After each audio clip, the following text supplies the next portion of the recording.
Got a fun one for today's Critical Thoughts. We're going to be talking about the dark side of sequels and understanding just what exactly the reach of your game has.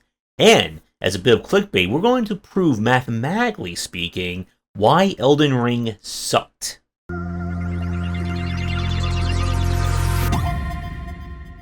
One of the most important topics we talk about here on Game Wisdom is being able to survive long-term and sustain yourself as a studio. And if there's one thing that game developers are terrible at, besides of course implementing multiplayer fast and creating doors, it's understanding the reach and success of their games. It is very easy to assume that if a game sold well, the sequel will sell well, or just working on sequels after sequel after sequel. And we've said this a long time ago that sequels are popular among developers and publishers because they provide a guaranteed known.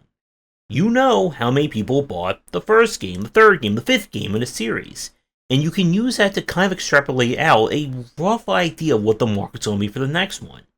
Sequels provide you an opportunity to fix and iterate on any previous idea. And we've seen some impressive examples of sequels over the past 20 years. Whether it was the jump in quality from Assassin's Creed 1 to Assassin's Creed 2, the kind of franchise-defining moment of Persona 5, iterating on a concept like Warriors of the Nile 1 to Warriors of the Nile 2, and that there are plenty more. And for some studios, such as with Spireweb Software, that you can have a case of a game you kind of know what to expect out of this game after game.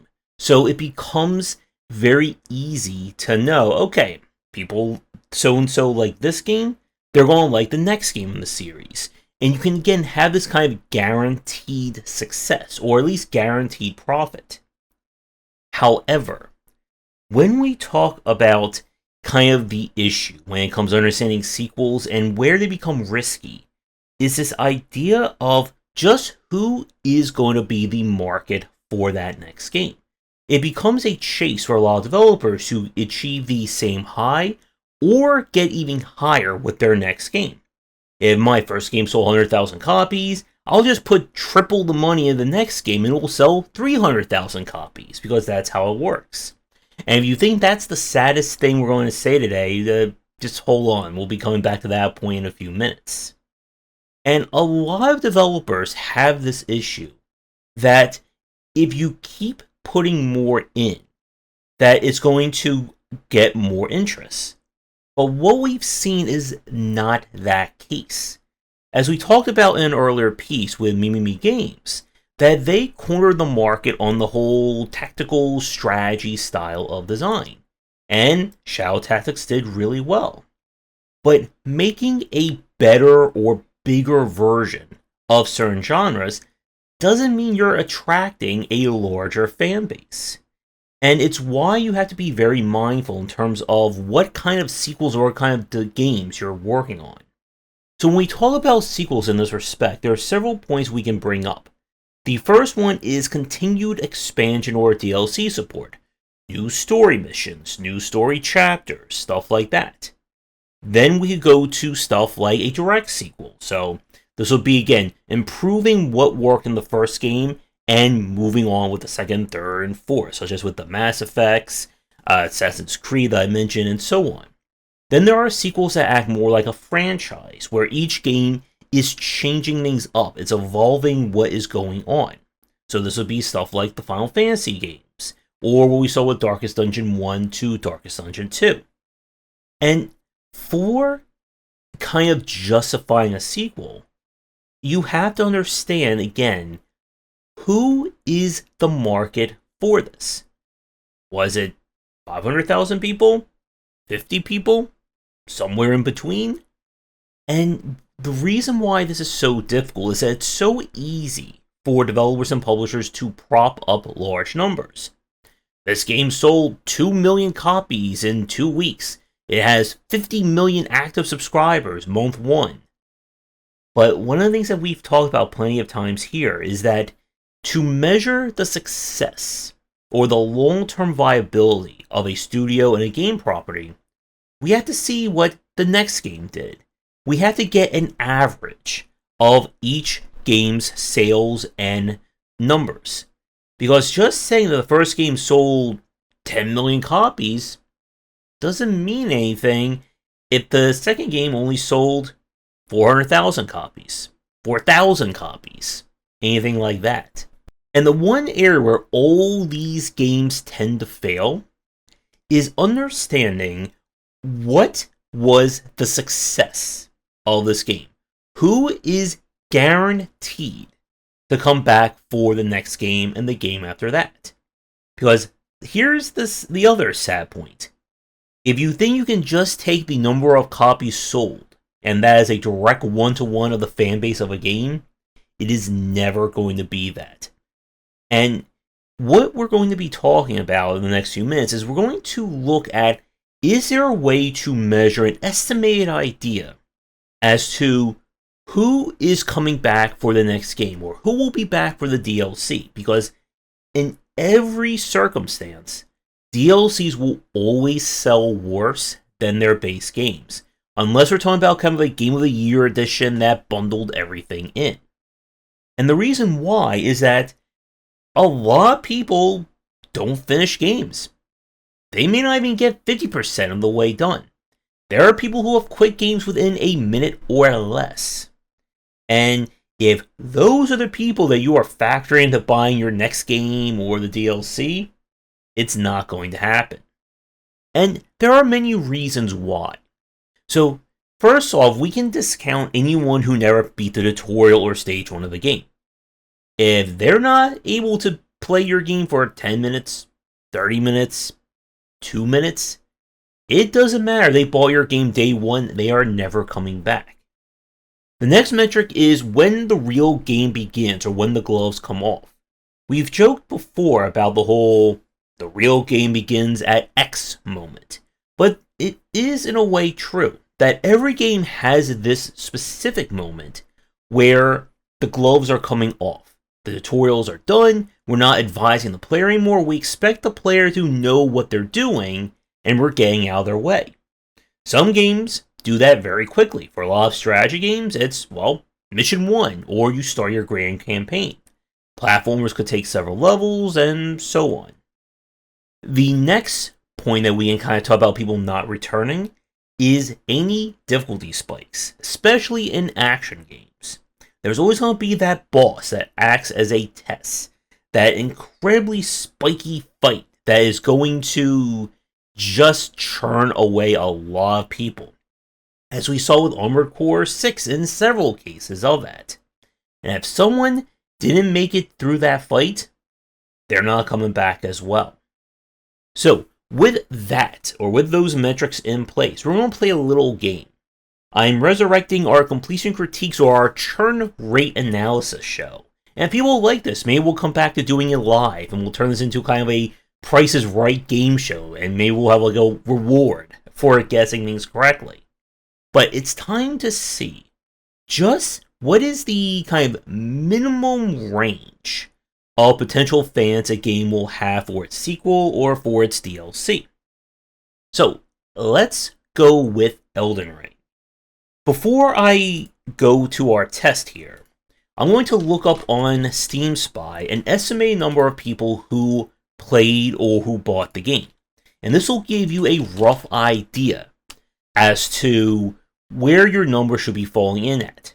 So, according to Steam Spy, Elden Ring has an estimated 20 to 50 million owners on Steam. So mathematically speaking, damn, that is a whole lot of people. So that's your metric to go by. Put it down in the comments below. What do you think is we can estimate as the minimum number of fans that will be coming back to Elden Ring for a sequel or for the DLC, which I think is due out any day now, what people are getting hyped about. Now, you got those numbers in? So here's a question for you, or I guess a statement. How many of you said 40 million or higher? If you did, congratulations, you've automatically lost. Because no, it is not going to be anywhere close to 40 million. But to get those accurate, or estimated numbers, I should say, we're going to look at the achievement rates for Elden Ring on Steam. Alright, we're over here on the Steam store page, or the achievement page for Elden Ring. As I said a moment ago, we have estimated numbers of 20 to 50 million owners on Steam. And to give this game a fighting chance, let's start at the height. Let's be very generous and say that 50 million people played Elden Ring. Now again, we're only looking at Steam numbers as I don't have easy sources for the other consoles or an aggregate to pull from. So, we have 50 million. So as you can see, we have our first major churn point. And that's before anyone actually made it to the major hub of Elden Ring, beating or getting to the Round Table Hole, which is kind of important as your hub for upgrades and kind of early progress. It is essentially the proof that you made it to the first major bonfire before one of the game's major difficulty spikes.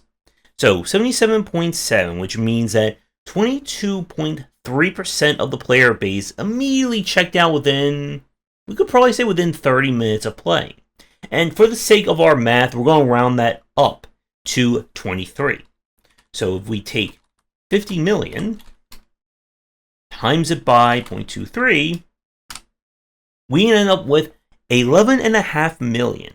So right away, using our estimated numbers, we can see that probably over 10 million people, or at least on Steam, completely checked out. They are gone. They are never coming back.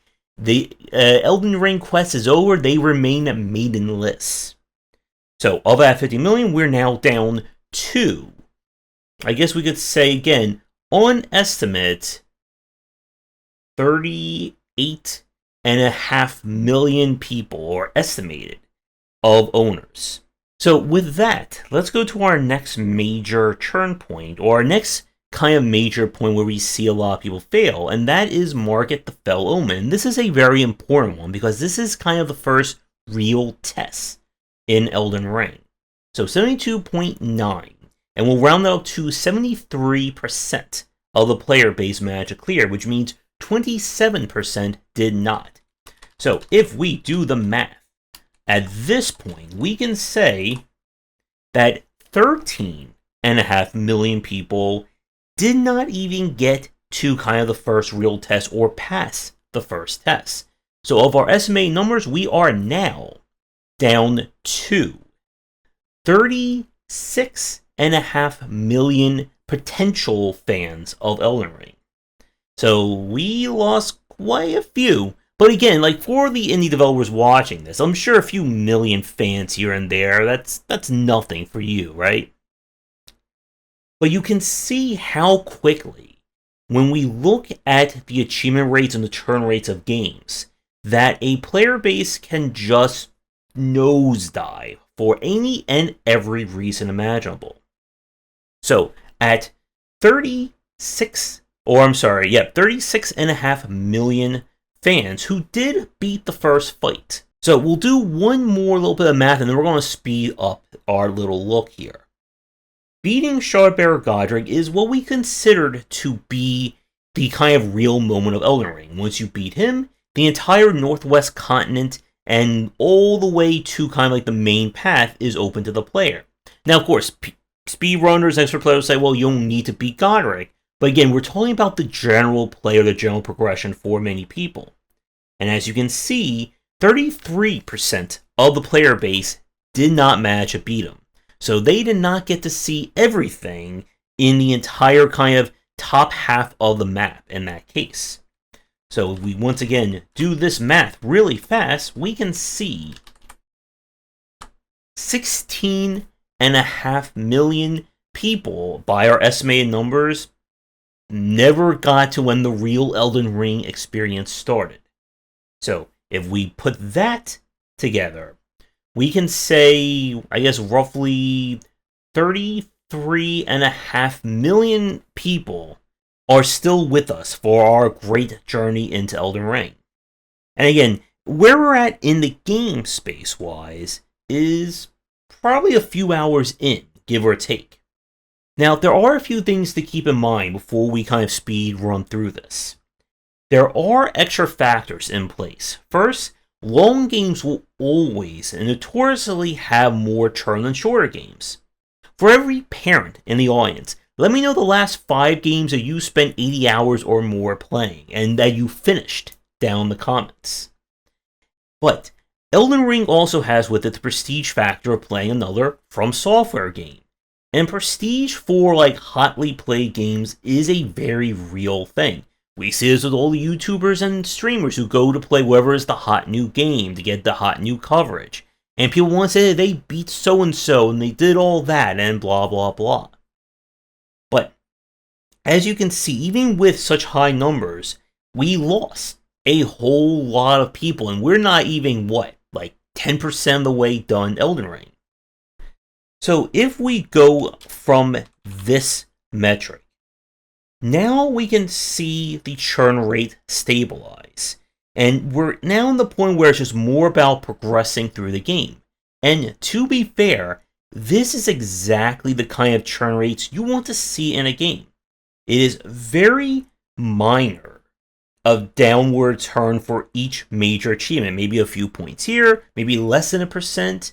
But this is actually textbook really damn good for a game. We're getting further and further down. And people are getting really far in this game. And again, some of that is prestige of playing Elden Ring. We keep going. Still in the 40%, even at Malekith, which is definitely fantastic to see. Keep going down. We can see people doing some of the bonus challenges as well.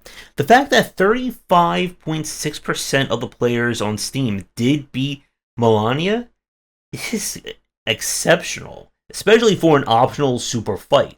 I'm sure all of you cheesed that fight, right? Or maybe you all did it soul level 1. Let me know about that one.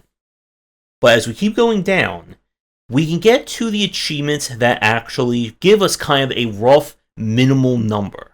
And that is finishing the game. So 27.8% of the player base got the Age of the Stars ending, and 22% got the Elden Lord achievement for beating that ending. And as I said when we did these shows live, anything above 20% is great, anything above 30% is phenomenal, and anything above 4% is just legendary. So let's do our math one more time, and we'll go with the Age of the Stars ending because that has the higher number. We'll round it up to 28 to make the math easier. So 50 million times 0.28 gives us 14 million. So at our minimum number of estimated fans of Elden Ring on Steam, the probably going to be the most guaranteed audience who are going to play an Elden Ring sequel, that they're going to play the Elden Ring DLC, out of 50 million, we're down to 14 million. So with that result, we can say that 36 million people did not finish Elden Ring. Now again though, people can leave a game before it's finished and still have a happy response of it. Some people may leave because they finished the story. They felt the story was complete for them. They don't want to do extra challenges. They don't want to do all the extra masochism stuff. They got their money's worth. Maybe they did reach a fight that was a little bit too difficult, or the game got a little bit frustrating, but they had fun along the way. In some cases, people will quit again because real life comes in and kind of messes with things along those lines. But for our numbers here, we can say again that of our estimated 50 million owners, that 14 million of that percentage, so 28%, they are guaranteed die-in-the-wool fans of Elden Ring. They will be there going forward. But as we can look here at this achievement rate or the churn rates of the game, people still got fairly far, and the only major spike in terms of the churn rate would be at the very beginning. And we oftentimes see this in games that are meant to be on the harder side, that they start with an extra challenging fight or situation. A lot of people are going to check out, but people who stick around, they will more often than not be in it for the long run. But as you can see, even with doing like the major progression points that are required, at least for playing this game on your first run, people still lost quite a bit. And this is again a major release of a game. And there are plenty of games out there that have lost even higher player percentages before they even got 30 minutes in. Before they maybe even got 10 minutes in. Or 5 minutes in. And it's why, as a developer, you need to be very careful to understand who is the market for your game. I've seen developers who will sometimes discount complaints and say, well, who cares? 300,000 people bought my game, whereas 50,000 reviews on Steam, so it must have done well, right? But again, if people are leaving your game in droves before they even see anything that your game has in store, that can be damning for your title. And more importantly, that's going to be damning for your next game, and the game after that, and the game after that. Because if you're expecting even 70% of the people who bought your first or second game to come back for the next game, more than likely they're not. And again, it's oftentimes why we see for sequels of popular games, the owners or the estimate owners is monstrably lower than the first game. Because having that kind of first game advantage does confer unique benefits. People are more willing to give credits, or they'll be more willing to ignore issues with the first of a game. Yes, this game may not be perfect, but there's no other game like it.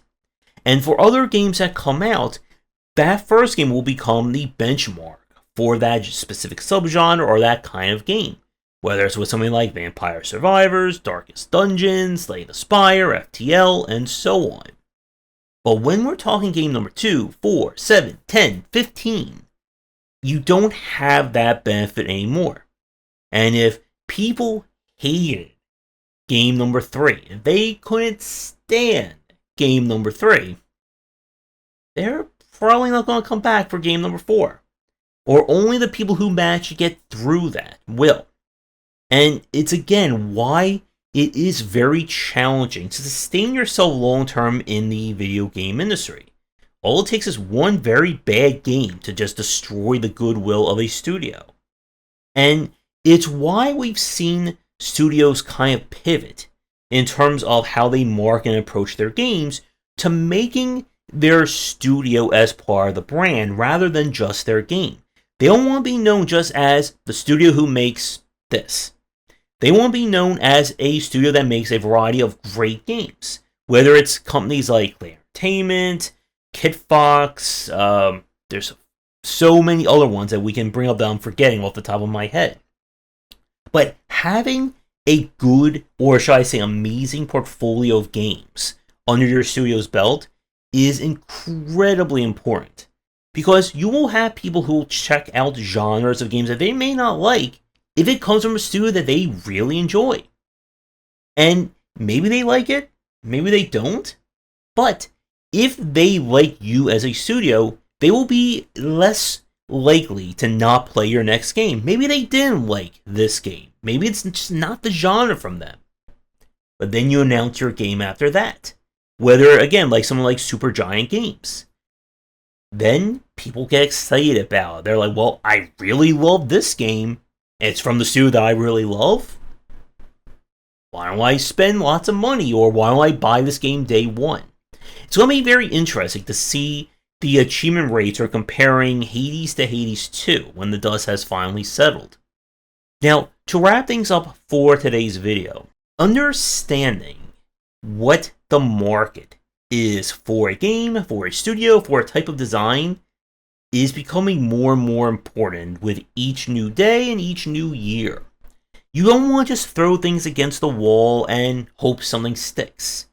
And if you're trying to survive long term in the industry, you have to know, how is my game doing? Did it do well? Because even if you got really high sales, that is never going to be one-to-one in terms of your actual fan base. But if you treat it like that, then you're going to be in for a very rude awakening when your next game sells maybe 70% less than that other game. And then the game after that sells 10% less than that one. And then suddenly you're left with a franchise or games that you can't afford to make because the investment is just not there, or the interest by the consumers. And if the sequels that you are making to a franchise and to a design are costing you more than the first game, something is not adding up. Because again, the point of sequels is that you are not starting back at zero. You should never be starting back at zero in terms of building a new game for a series. Because if you are, then you might as well treat this as a brand new franchise at that point. Because if it is so different from those previous games, you may annoy or frustrate the existing fans who came for one particular style of game, and now they get this. Sometimes it does pay off. Again, with the likes of the many spin-offs and designs of Shin Megami Tensei, or Mario, or Final Fantasy. But more often than not, if someone comes to your game expecting A and you give them L, they may feel betrayed and they may not come back even if you do make a game that they want to see. And again, it's the nightmarish fun of being a game developer. So if you like the idea of seeing more of these churn rate analysis and maybe even doing like a little game show about this, because I could certainly give away some Steam keys that I have, let me know in the comments down below. But again, this is a very important thing to understand as a developer, and while we don't have 100% accurate tools that we can provide, there are plenty of free options out there that can at least give you a ballpark figure. And a ballpark figure is far better than just shooting in the dark and hoping that something hits. But let me know what you think about all this in the comments down below. And I guess in the end though, Elden Ring did turn out really damn good. So this whole video was just a huge clickbait. So what are you going to do about that, right everyone? Thanks for watching, and a special thank you to our Patreon supporters. If you enjoyed the video, do the YouTubing stuff, be sure to visit our Discord and Patreon, and you're interested in more in my thoughts on design, check out my game design books.